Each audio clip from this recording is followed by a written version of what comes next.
প্রিয় দশম শ্রেণীর শিক্ষার্থী বন্ধুরা, তোমরা যারা 2025 সালে মাধ্যমিক ফাইনাল পরীক্ষা দেবে, তোমাদের জন্য আজকের এই অঙ্কের সম্পূর্ণ 3 মার্কস, 4 মার্কস ও 5 মার্কসের সাজেশনটি মোস্ট ইম্পর্টেন্ট। দেখো, তোমাদের সামনে আমরা আজকে যে প্রশ্নগুলো রেখেছি, তোমাদের যে বই রয়েছে সেই বই থেকে তোমরা এই প্রশ্নগুলো দাগ দিয়ে নাও এবং এই প্রশ্নগুলো তোমরা অভ্যাস করো। তোমরা দেখবে এখান থেকে প্রশ্ন হুবহু কমন পাবে। তবে একটা কথা বলে রাখি, কয়েক বছর ধরে আমরা প্রশ্নপত্র অ্যানালাইসিস করে দেখেছি তোমাদের প্রশ্নগুলো কিন্তু বই থেকেই আসছে। তবে এমন হচ্ছে যে কোনো সময় দেখা যাচ্ছে যে ডাটাগুলোকে খালি চেঞ্জ করে দিচ্ছে। অর্থাৎ তাই তোমরা কিন্তু ঘাবড়াবে না, তোমরা কিন্তু সমস্ত প্যাটার্নগুলো এই প্রশ্নগুলো করলেই প্যাটার্নটা তোমাদের হুবহু কমন পেয়ে যাবে। এবং জ্যামিতি থেকে যে প্রশ্নগুলো আমরা রেখেছি, কেবলমাত্র তোমরা যদি এই প্রশ্নগুলো অভ্যাস করো জ্যামিতি থেকে, এখানে কিন্তু ডাটা চেঞ্জের কোনো বিষয় নেই। তোমরা কেবলমাত্র এগুলো অভ্যাস করবে, তোমরা দেখবে এখান থেকে হুবহু কমন পেয়ে যাবে। তো দেখো, জ্যামিতি থেকে উপপাদ্য এখান থেকে 5 মার্কস এসে থাকে। তো দেখে নাও 60 নম্বর পেজের 33 নম্বর উপপাদ্য, এটি কিন্তু মোস্ট ইম্পর্টেন্ট প্রশ্ন, খুব গুরুত্বপূর্ণ। তারপরে দেখো 123 নম্বর পেজ 34 নম্বর উপপাদ্য, 255 নম্বর পেজ 48 নম্বর উপপাদ্য। এই প্রশ্নটি কিন্তু 100% কমনযোগ্য প্রশ্ন, মোস্ট ইম্পর্টেন্ট। দেখো, আমরা যে প্রশ্নগুলোতে অনেকগুলো স্টার মার্ক দিয়ে রেখেছি, তো তোমরা এই প্রশ্নগুলো খুব সুন্দরভাবে অভ্যাস করবে। তারপরে দেখো 285 নম্বর পেজ 49 নম্বর উপপাদ্য, এই প্রশ্নটিও মোস্ট ইম্পর্টেন্ট। 286 নম্বর পেজ 50 নম্বর উপপাদ্য, এই প্রশ্নটি মোস্ট ইম্পর্টেন্ট। 215 নম্বর পেজ 42 নম্বর উপপাদ্য। এই যে তোমাদের এই প্রশ্নগুলো বললাম উপপাদ্য থেকে, তোমরা এই কয়েকটি প্রশ্ন খুব সুন্দরভাবে অভ্যাস করবে, তোমরা দেখবে এখান থেকে 5টি নম্বর হুবহু কমন পেয়ে যাবে।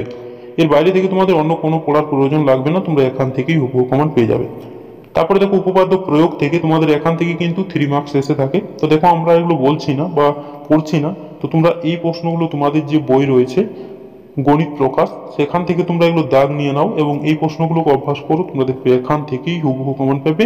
এর বাইরে থেকে তোমাদের অন্য কোনো প্রশ্ন পড়ার প্রয়োজন লাগবে না। তো দেখে নাও এই প্রশ্নগুলো। তারপরে দেখো সম্পাদ্য থেকে, তো দেখো সম্পাদ্য থেকে তোমাদের 5 মার্কস এসে থাকে, তো তোমরা দাগ নিয়ে নাও, দেখে নাও। তারপরে পাটিগণিত থেকে দেখো এই প্রশ্নগুলো রয়েছে, তোমরা এগুলো স্ক্রিনশট নিতে পারো কিংবা দেখে নাও, তোমাদের যে বই রয়েছে সেই বইগুলো একটু দাগ নিয়ে নাও। তারপরে দেখো এখানে আংশিদারি কারবার, তো দেখে নাও প্রশ্নগুলো। এই প্রশ্নগুলো কিন্তু প্রত্যেকটি প্রশ্নই কিন্তু ভীষণভাবে গুরুত্বপূর্ণ। তারপরে দেখো ত্রিকোণমিতি থেকে যে প্রশ্নগুলো আমরা তোমাদের সামনে রেখেছি, এই প্রশ্নগুলো তোমরা যদি কেবলমাত্র অভ্যাস করো, তোমরা দেখবে এখান থেকেই হুবহু কমন পাবে। তো দেখে নাও ত্রিকোণমিতি থেকে তোমাদের এই প্রশ্নগুলো কিন্তু মোস্ট ইম্পর্টেন্ট। তারপরে দেখো বীজগণিত থেকে, তো দেখে নাও তোমাদের বীজগণিত থেকে এই প্রশ্নগুলো রয়েছে, তো তোমাদের যে বই রয়েছে সেখান থেকে এগুলো দাগ দিয়ে নাও। এই প্রশ্নগুলো কিন্তু খুব গুরুত্বপূর্ণ প্রশ্ন। তারপরে দেখো তোমাদের পরিমিতি থেকে যে প্রশ্নগুলো মোস্ট ইম্পর্টেন্ট রয়েছে, তো দেখো এখানে পরিমিতি থেকে আমরা এই প্রশ্নগুলো রেখেছি। কেবলমাত্র তোমরা যদি এই প্রশ্নগুলো অভ্যাস করো, তোমরা দেখবে এখান থেকে হুবহু কমন পেয়ে যাবে। এটা কিন্তু মোস্ট ইম্পর্টেন্ট প্রশ্ন, খুব গুরুত্বপূর্ণ।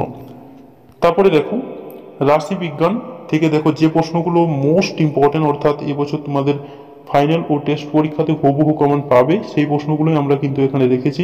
তোমরা এই প্রশ্নগুলো অভ্যাস করে নিয়ে যাবে, তোমরা দেখবে এখান থেকে হুবহু কমন পেয়ে যাবে। তো দেখে নাও এই প্রশ্নগুলো কিন্তু মোস্ট ইম্পর্টেন্ট, তোমরা আরেকবার দেখে নাও। এই প্রশ্নগুলো কিন্তু মোস্ট ইম্পর্টেন্ট প্রশ্ন, খুব গুরুত্বপূর্ণ প্রশ্ন। এই প্রশ্নগুলো তোমরা খুব সুন্দরভাবে অভ্যাস করবে, তোমরা দেখবে টেস্ট ও ফাইনাল পরীক্ষাতে হুবহু কমন পেয়ে যাবে। দেখে নাও, খুব বাছাই ছাঁটাই করেই কিন্তু আমরা এই প্রশ্নগুলো রেখেছি এবং এই প্রশ্নগুলো সলভ করার সময় ডাটাগুলো চেঞ্জ করে করে সলভ করবে, তোমরা দেখবে এখান থেকে সমস্ত প্রশ্নই হুবহু কমন পেয়ে যাবে। এর বাইরে থেকে তোমাদের অন্য কোনো প্রশ্ন পড়ার প্রয়োজন লাগবে না, কারণ এগুলো মোস্ট ইম্পর্টেন্ট প্রশ্ন। তো তোমরা দেখে নাও এই প্রশ্নগুলো। তো তোমাদের যদি ভিডিওটি ভালো লেগে থাকে তাহলে চ্যানেলটাকে নিশ্চয়ই সাবস্ক্রাইব করে দেবে এবং লাইক করতে নিশ্চয়ই ভুলবে না। এবং যদি বুঝতে না পারো তাহলে দেখো এখানে একটু হোয়াটসঅ্যাপ নম্বর দেওয়া হয়েছে, এই হোয়াটসঅ্যাপ নম্বরে তোমরা নিশ্চয়ই মেসেজ করে পাঠাতে পারো। তো তোমাদের যদি ভিডিওটি ভালো লেগে থাকে তাহলে চ্যানেলটাকে নিশ্চয়ই সাবস্ক্রাইব করে দাও এবং লাইক করতে নিশ্চয়ই ভুলবে না।